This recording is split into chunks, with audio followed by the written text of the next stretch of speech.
So, welcome to After School with Mr. Van Huss. I'm here today with Makenzie Phipps. Makenzie, how's it going? I am doing just fine. How about yourself? I'm doing good. It's a Wednesday. I feel like we're halfway through the week, so we're getting there. And this is a big week for you, right? Yes, yes, I am very excited. This week is actually where I'm going to be having my debut EP come out, and it is actually called the Pick Your Poison EP, and I'm very excited to finally have all of some of my favorite songs tied into an EP with an added bonus.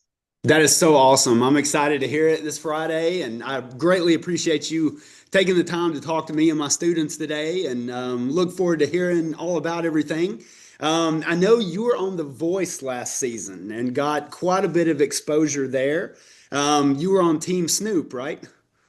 Yes, I was on the team Snoop D-O-double-G, so Nice. it was a awesome, awesome experience to be on his team. And I've got to ask the most obvious question first, just because I'm sure you've been asked this like a million times, but what's Snoop like? He is exactly how you see him anywhere online. I mean, he is just so down to earth. He's so chill. But what a lot of people, I guess, don't really know about him at this point is, I mean, he's been in the industry for so many years. I mean, longer than I've been alive, plus some. And, he's already made his mark in the world. I mean, I don't think I've ever encountered anybody out there that doesn't know who Snoop Dogg is. And I feel like at this point in his career, he's been doing so many incredible things, but also he is just basking in the glory of all of it. And I mean, he is such a giving person. He's such a kind person. And I mean, I really feel like at this point in his career, I mean, he's Uncle Snoop. That's what we all called him on the show. That's what a lot of people out there are kind of referring to him as. And I mean, I think he is just incredible. It was an awesome opportunity to even have the chance to work with him. And I was just so grateful for the experience. That's awesome to hear. It's very cool. So, what originally influenced you to want to go into the music business? Like, what made you want to be a singer?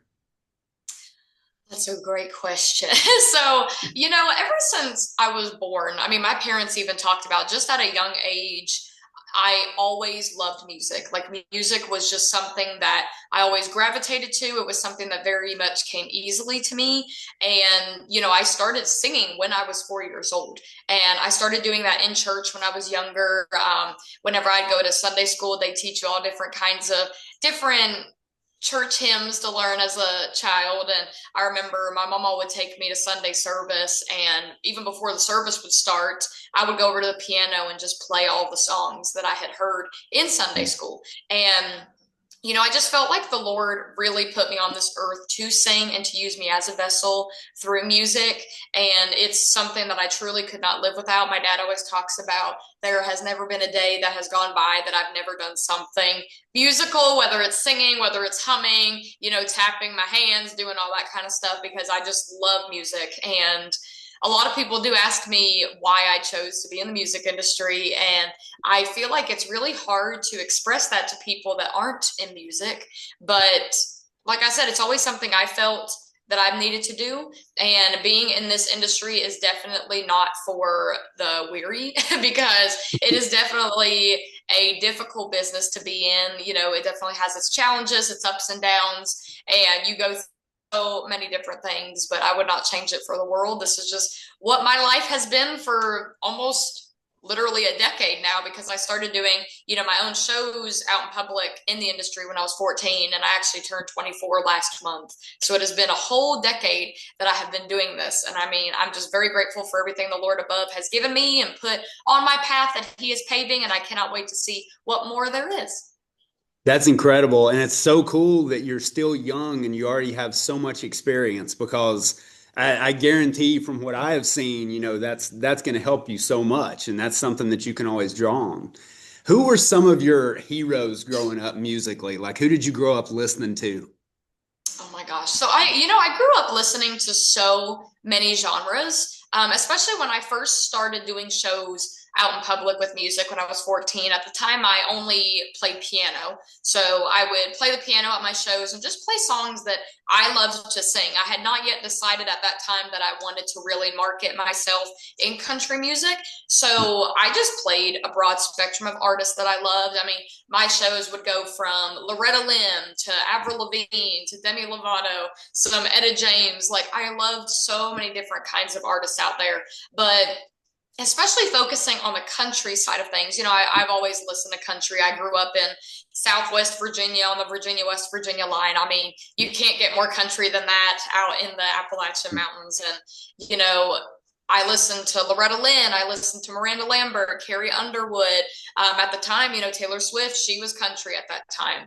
And all of those artists really made me into the artist I am today, especially Loretta Lynn. I mean, when I was a little girl, I'd go out to my mom's car and I'd take her Loretta Lynn CD and I'd pop it in my pink Cinderella boombox karaoke machine that I was given for Christmas. And I would sing all of her songs like I was living them. And I really do feel that those artists are the ones that did shape me into the artist that I am today.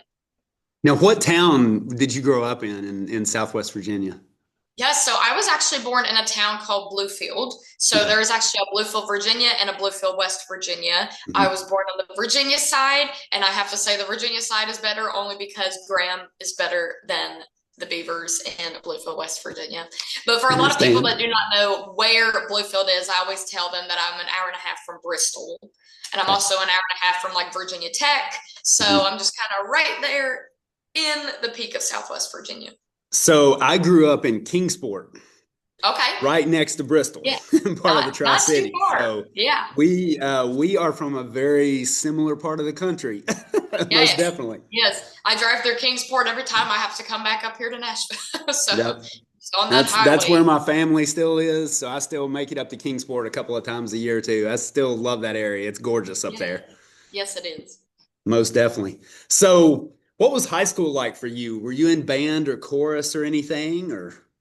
Yes, so I actually was in choir from sixth grade to senior year, and I was actually very fortunate to have the same choir teacher from sixth grade to senior year. And she is just incredible. Her name was Beth Tinsley. And a lot of people talk about whenever they get out of high school and they become adults and you enter adulthood, the crazy transition of, you're no longer a high schooler and now you're just in this big world of adulthood.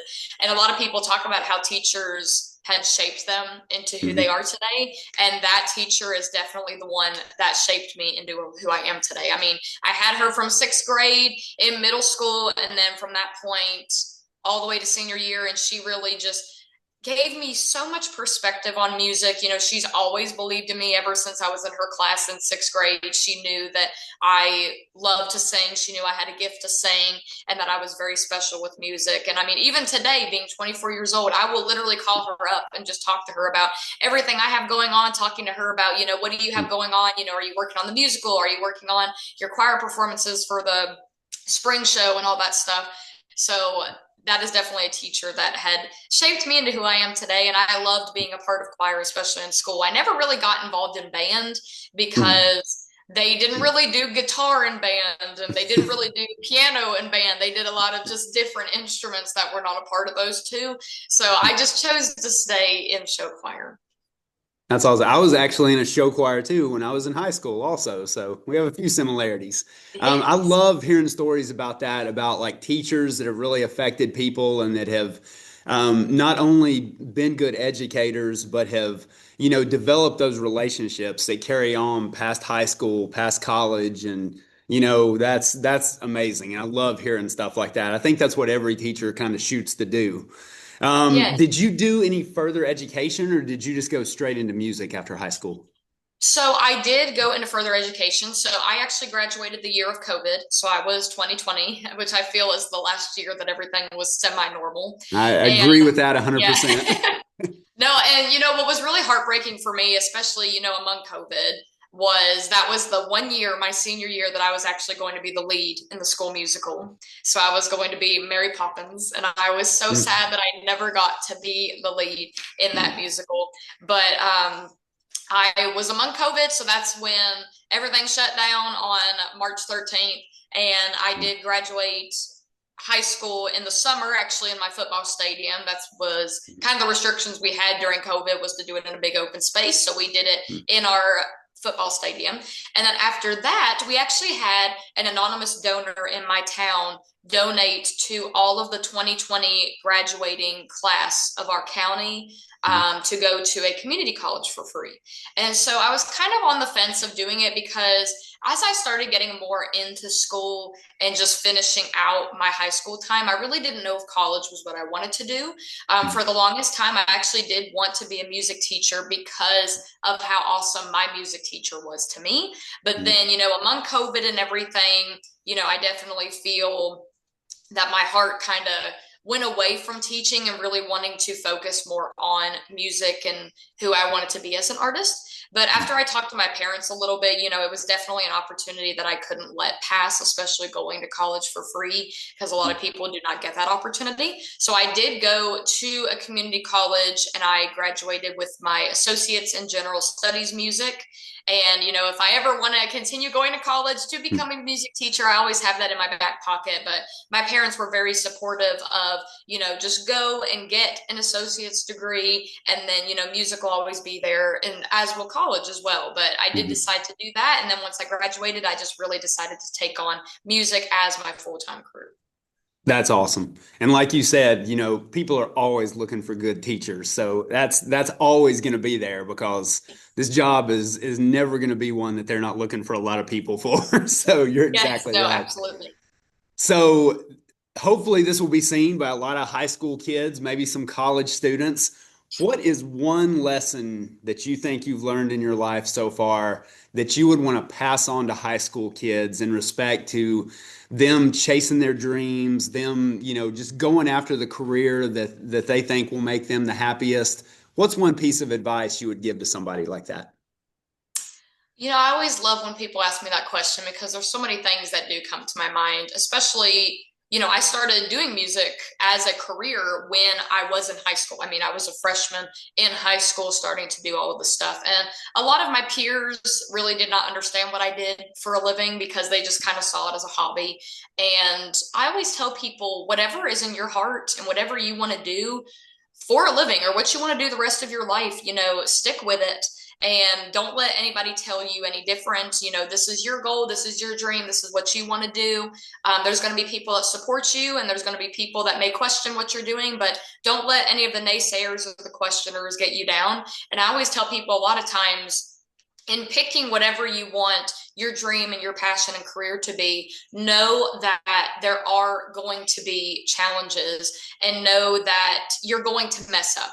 And I tell people all the time, it is like a stepping ladder. And I mean, I've went through so many different things, especially, from starting at 14 to now being 24. And there may have been, failures along the way, but, you have to have the bad outcomes in order to get the good outcomes. And, take everything as a learning experience. Just because something didn't go the way you wanted to doesn't mean it's necessarily a failure. It could have been something that the Lord was showing you, this is what you were not intended to do. And now I'm going to show you what you need to be doing, and that kind of stuff. So, I mean, take every failure. I don't even like calling them failures, because it's not. It's a learning skill. And especially, if things don't go your way, at least you learned something. That way you can grow yourself as a person and grow what you want to be doing. So definitely just keep on going. I know there's going to be trials and tribulations along the way, but you just got to push through the storm in order to get to the rainbow.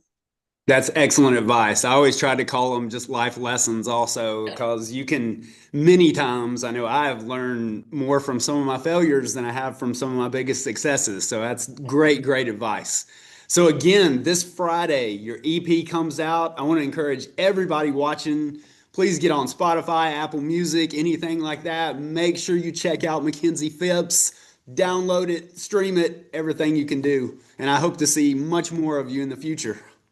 Well, I appreciate you so much for taking the time out of me. I can't wait to see everybody listening to what I have to say. And like you were talking about, I do have all my music available everywhere. I do also have my social media platforms. I know those are very big with the younger generation. So I am available on Instagram, TikTok, Facebook, all of the social media. So everybody can go and check out what I have. And maybe there's some future stars out there that want to take on the music industry, or just do anything else that they have in life.